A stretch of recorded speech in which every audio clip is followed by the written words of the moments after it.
folks, it's Blake, and we're here with our ring removal expert, Daryl. How you doing today, my friend? Great, Blake. Happy to be back again. Well, we're happy to have you.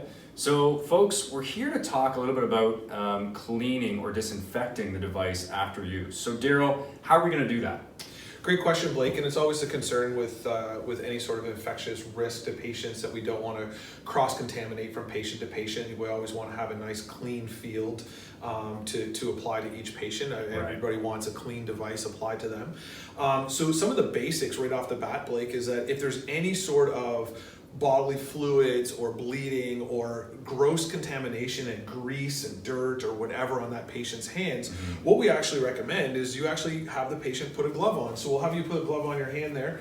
And what this is actually doing is it's creating a nice barrier between the contamination risk and the actual device. The glove will have zero effect on the success of the device. So this is just preventing a barrier, so then we can actually apply the device over that finger, pump it up, go through our usual routine of the hand being elevated, that sort of thing. At the end of our 5-minute period, if we're only doing a single application, then we can deflate, we can remove the device. We ask the patient to take the glove off. They can take the glove off. Then we can apply the lubricant to the actual ring, slide that around, and go through all of our steps to actually remove that device. What is allowing us to do is not have any device direct patient contact. We have the barrier of the glove.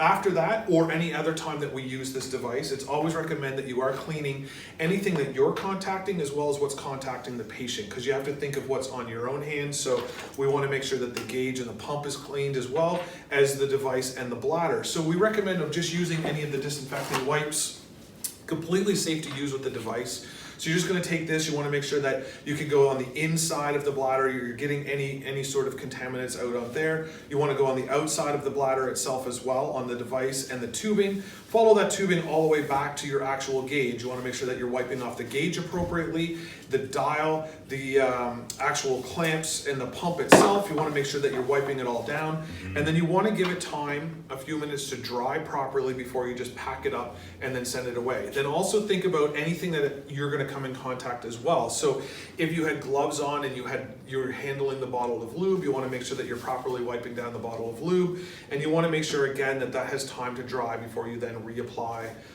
everything back in the package, seal it up, and then put it back into your cabinet or your shelving unit, or wherever you're storing it to use it the next time. So you always want to have it clean and ready to go. Great point. So one thing I also noticed too is when you apply the device to the patient or customer's hand, in those cases, you're still looking to apply the device up to the ring. Is that correct? It goes in the exact same place. So before they put the glove on, little tricks of pushing that ring back, like we go through the steps for successive removal. You want to push that ring back, apply the glove.